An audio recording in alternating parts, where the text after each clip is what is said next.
अपनात्माओं,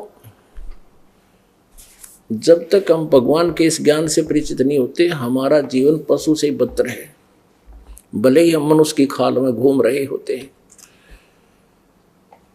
अब परमात्मा की जब सत भक्ति भी करता रहे, तार काम भी करे, उस काम में बरकत भी मालिक दे, तार किले भी होते और भक्ति भी करता, तो यह दुर्गति नहीं होती। और हो जाती तो कहते हैं, मान ले कोई अटैक हो भी जाकर, कोई ऐसी भारा कर्म हो, लेकिन फिर हल्का होकर टल जाओगा, ऐसी दुर्गति नहीं होती। 6 सेवादार रहे उसके ऊपर, परमात्मा पहले तो यह होने कौन दे। और फिर भी अपनी भक्ति में कोई हीनता आ जाती है या कोई संस्कार मालिक ने चेंज करने होते हैं, तो फिर वो बुढ़ापा भी बहुत अच्छी तरह कटेगा उसका। परमात्मा भगत की बहुत कोई व्यवस्था करे वो इसी कर देगा कि उसको याद भी नहीं रहेगी तो वृद्ध है या कैसे है। अब भक्ति करने से एक उदाहरण बताते हैं कि एक त्रिलोचन नाम का भगत था और परमात्मा की भक्ति करता था, आदिनी से रहता था। और उसका फिर एक सेवक था, एक सेवक रखा हुआ था उसने, नौकर। और क्या हुआ कि वो नौकर को जाना पड़ गया किसी कामवश, वो दूसरे स्टेट का था।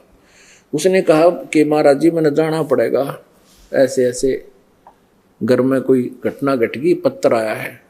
वो त्रिलोचन भगत बोला कि जा बेटा कोई बात नहीं। वो चला गया।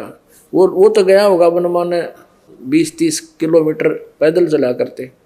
उधर से उसका दस्त लाग गए, भगत के वृद्ध हो रहा था, 80-85 साल का, और बहुत दुखी हो गया। अब वो परमात्मा आगे उसका रूप बना के अपने उसके नौकर का, और वापस आगे एकदम। वो भगत बोला, अरे सेवादार तू क्यों कर आ गया, वापस कैसे आ गया? वो कहने लगा जी मैं फिर जाऊंगा, और मेरे पता नहीं के मन में आई, मैं वापस आ गया। मैंने सोचा कल जाऊंगा, आज तो लेट हो जाऊंगा, ऐसे ऐसे तो अब मैं ना जाऊं, आप तो बीमार बहुत हो, आप ठीक हो लोगे ना, स्वस्थ हो लोगे तब जाऊंगा। 1 महीने तक वो परमात्मा सेवक का रूप बना के उसकी टट्टी ठावे, वहीं चारपाई के पास बैठ कर वो टट्टी करे, और उसको उठा के बाहर फेंक का उसका हाथ धोए, उसको नवावे धोआवे, कपड़े धोए, रोटी पोवे और पैर तक खवावे। अब 1 महीने के बाद वो नौकर आ गया। वो नौकर तो आया, मान ले गांव में प्रवेश किया और परमात्मा खिसक गए। अब वो नौकर ले रहा सामान, करते जो भी उनके क्षेत्र में जो चीज़ होया करती, कोई मतीरा ले रहा, कोई सेब ले रहा है, और चूरमा बनवा के ला रहा सफ़र में, और आके वहाँ रख के और प्रणाम करी, कहने लगे महाराज 20 दिन की कह गया था, महीना लाग गया, मैंने माफ़ करियो, आप ठीक हो? उसके मुंह की तरफ देखा त्रिलोचन भगत, ये क्या कह रहा है, क्या क्या बोल रहे हो भगत आप? मैं ये कह रहा हूँ जी मेरे घर वालों ने आपको प्रणाम बोला है और आपको बहुत याद करते हैं, सब परिवार वाले कुशल हैं, और ऐसे ऐसे आपके लिए सामान भेजा है, लो आपकी पूजा भेजी है। अरे तू क्या कह रहा है, कौन कहाँ से आया है, क्या बात है? कि ऐसे ऐसे मैं घर नहीं गया था। तू घर गया था? अकान जी आप घर गए? मैं घर। तो सचमुच अब सीधा अपने घर से आ रहा है? कहाँ अपने घर से आ रहा हूँ, ये सारा सामान लाया हूँ मैं।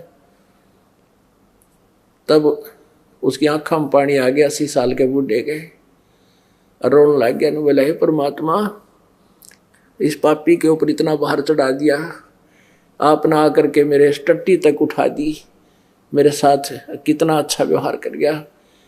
तो पुण्यात्माओं, ये सत्कर मानना ये कथाएं नहीं है, ये बिल्कुल 100% सत्य कहानी है, सत्य कथाएं हैं, केवल दंत कथा नहीं है। तो परमात्मा ऐसे सुख देता है, लेकिन कहते हैं सतगुरु के दरबार में कमी काहे की ना, और अंसा मौज नहीं पावता तेरी चूक चाकरी में।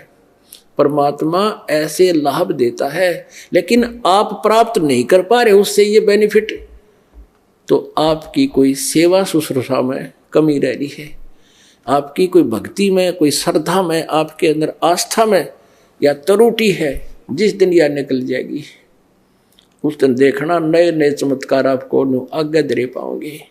अब क्या बताते हैं, जय सतगुरु की संगत करते सकल कर्म कट जाई, अमरपुरी पर आसन होते जहां धूप ना छाई। अब परमात्मा कहते हैं जय सतगुरु की संगत करते, जय सतगुरु की शरण में चले जाते, ना तो श्राद्ध निकालने की जरूरत है, ना पिंड भरवान की आवश्यकता, और ना, क्योंकि वो भूत नहीं बने। हमारे जो भक्ति कर रहे हैं वो भूत प्रेत पितर की योनि में नहीं जाएंगे। और पुण्यात्मा, और यदि आपके पितर, आपके माता पिता,